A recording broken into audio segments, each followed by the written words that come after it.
Fire's Pass 1 is done. Fire's Pass 2 is done.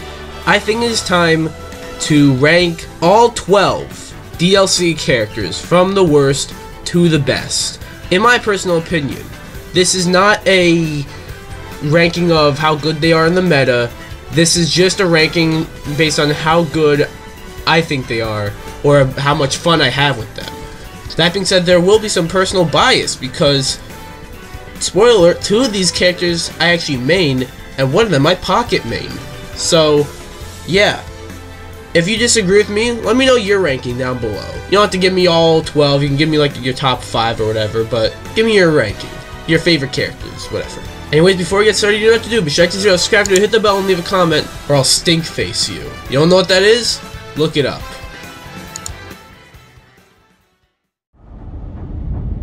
"19 men attacked our country. The 12 of you will be the first ones to fight back."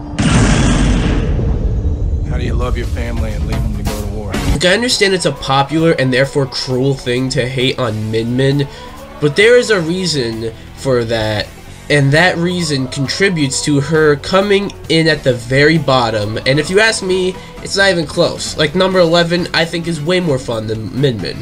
Now, I'll admit, it was really exciting to play her originally because she seemed very unique, and also probably because at the time I was desperate for new Smash content.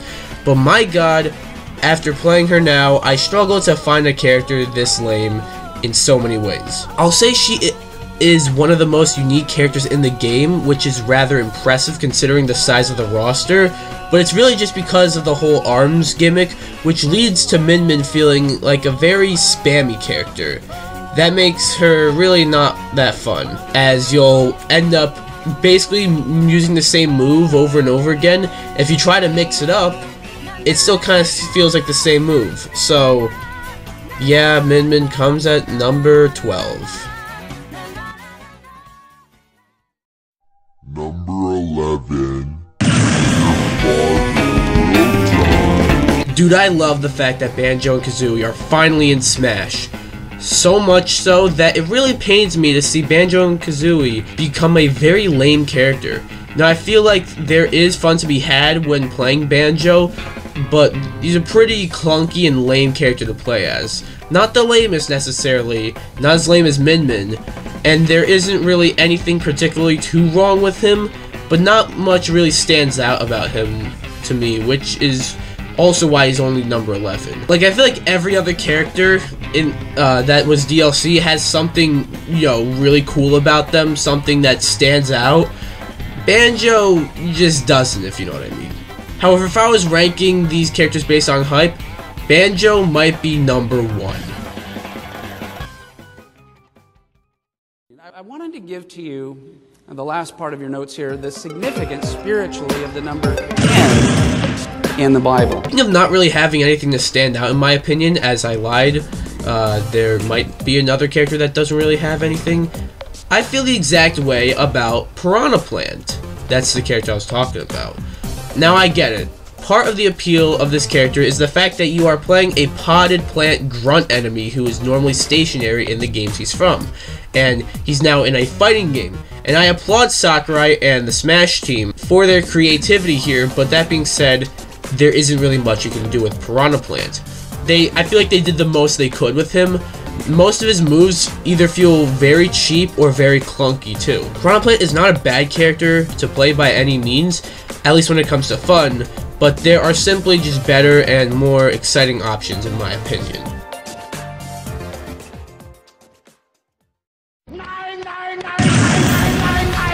Man, remember when Byleth was announced and everyone hated him? Yeah, I guess time has been kind to Byleth though, because Byleth has really grown on me over time. Originally, I was mixed on playing Byleth, because while he feels unique and uses weapons that stood out to me, like an axe and a lance, which no other characters in Smash use, but there wasn't really much else that stood out to me personally. But I guess Byleth has grown on me. Byleth has great range and great combo starters, and overall, he's a very fun character. He's unique as a Fire Emblem character too. I know we all like to shit on Fire Emblem and say like, oh, all 8 of these characters are the same, but let's be real, Byleth is a more unique character. and he's just a lot of fun to play. So I'm going to be giving this flavor 8.5 out of 10 scoops. Now I was just as shocked as everyone else when Steve got in Smash, and I am happy that he is a lot of fun to play. Now he isn't higher because you'll probably just end up camping and mining the whole game, which is admittedly unique, but makes him a little lame to play. However, all his moves are cool, and when you play as Steve, he even kind of feels different. I don't really know how to describe it, but when you play as Steve, it really kind of feels like you're playing a different game. When I first played Steve for a little bit, and I switched to a different character, I felt like I forgot to play Smash. Not to mention, Steve is also a really funny character, just everything about him, and all that makes Steve a pretty fun character to play. 36. Very close, but that's not it. Let's go to Gary the Retard. What number between 7. Pyra and Mythra didn't get a similar reaction to Byleth or Min, which was surprising at first. When you think about it, it's quite obvious why people were happy about Pyra and Mythra.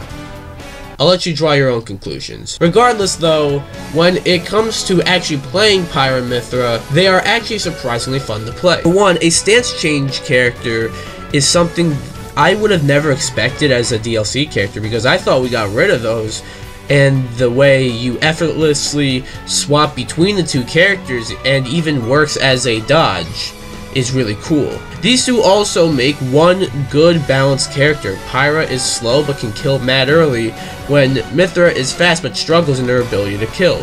Pyra Mythra was a nice pleasant surprise in my personal opinion. Okay, Mrs. Puff, what's my final score? 6. Woo! Originally, I had Joker a lot higher, but I realized I don't like playing him more than the next 5, but he's still a lot of fun to play. He feels like a more modernized version of Sheik with a comeback mechanic, if you know what I mean. He is really good pretty much all around, well, probably just with Arsene, but he is still a lot of fun with the many cool combos and kills you can get with him. Too bad he's a fucking bitch to play against, or else I would feel better about praising him, but Joker is a very fun character. Oh, chills. Literal chills. It was number 5. Number 5 killed my brother. Oh my god, I forgot about that. It's the final Smash character, Sora, and he cracks the top 5. As time went on, Sora kind of felt a little less fun to play and a little less cool to play, but he's still so much fun. For one, Sora is super light and floaty, and secondly, his multi-hit jabs in the air are very unique, and it's also hard to SD as him. He is, at the end of the day, a sword character, but feels pretty different for a swordie, which is also a plus, and his many different alternate skins are a welcome addition too. Sora also has many combos, and they all feel super satisfying to pull off, and you just got one great send-off for Smash Ultimate.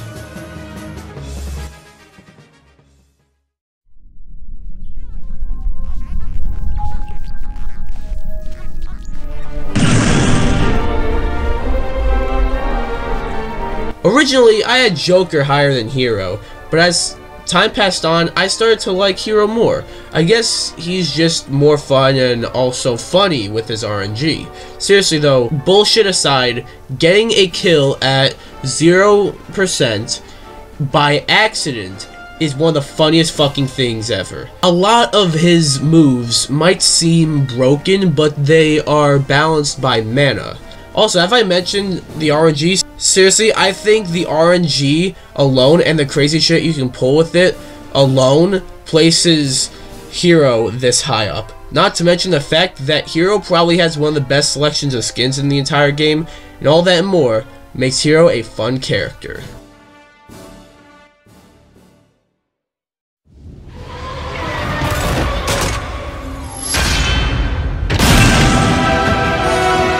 A lot of people didn't like playing as Kazuya because playing as him feels like you're playing Tekken, but that's actually why I like playing as him and then some. Kazuya probably has one of the most unique feels on the whole roster, if you get what I mean, and it might have to do with the fact that he has inputs up the ass. Seriously, I thought Terry was super unique for having a back special and go commands, but Kazuya comes and laughs and pulls out a back tilt, diagonal tilt, a wave dash, a reflector, a KO punch, like comeback mechanic, a down smash that can both spike and break shields, an up B that doesn't put you in special fall, a command grab, and more.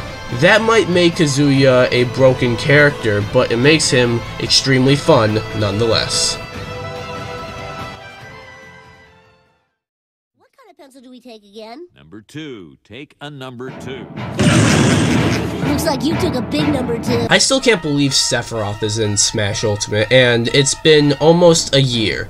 Maybe it's that initial shock and hype, and is why I have him this high, coupled with the fact that he became one of my mains. But nevertheless, Sephiroth is so cool and so much fun. Sephiroth might feel broken, sure, but I feel it adds to his fun factor, as his sword has a shitload of range. You can hit some cool stuff with Shadow Flare, or as I like to call it, the boys. His counter is insane. Octoslash is a cool recovery and kill option, and Giga Flare is a good punish option. Not to mention, even his implementation was stellar, as you were able to unlock him through the Sephiroth challenge, and I wish more DLC characters did stuff like that, if you know what I mean. It's honestly a toss-up for number 1. Sephiroth could have easily been number 1 for me, but instead, it's someone who you probably figured out by now by process of elimination.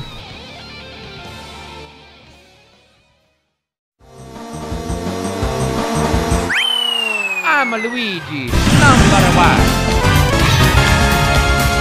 Of course, after watching the rest of the list, you should have figured out by now that motherfucking Terry Bogard is number 1. If you know me, you'll know I love fighting games in general, so Terry was an exciting addition to me for Smash. I mentioned that Kazuya was like the broken version of Terry, and it's kinda true, as Terry is the non-broken version of Kazuya. Right. Terry just feels unique. I've gotten a lot of comments telling me that Terry is just a Ryu clone, and while he is from a fighting game and uses inputs, that's the only similarity. Terry feels unique and nice in multiple different ways, like having a back special or go commands. All that and more places Terry as my number 1 favorite Smash Ultimate DLC character. And that's my ranking of all 12 Smash Ultimate DLC characters. What do you guys think? Do you agree with me? Do you not agree with me? If you don't agree with me, again, let me know your favorite characters, or you can rank all 12 of them if you want to. I'm open to hear your opinions. Anyways, be sure to come subscribe or I'll stink face you. Bye guys!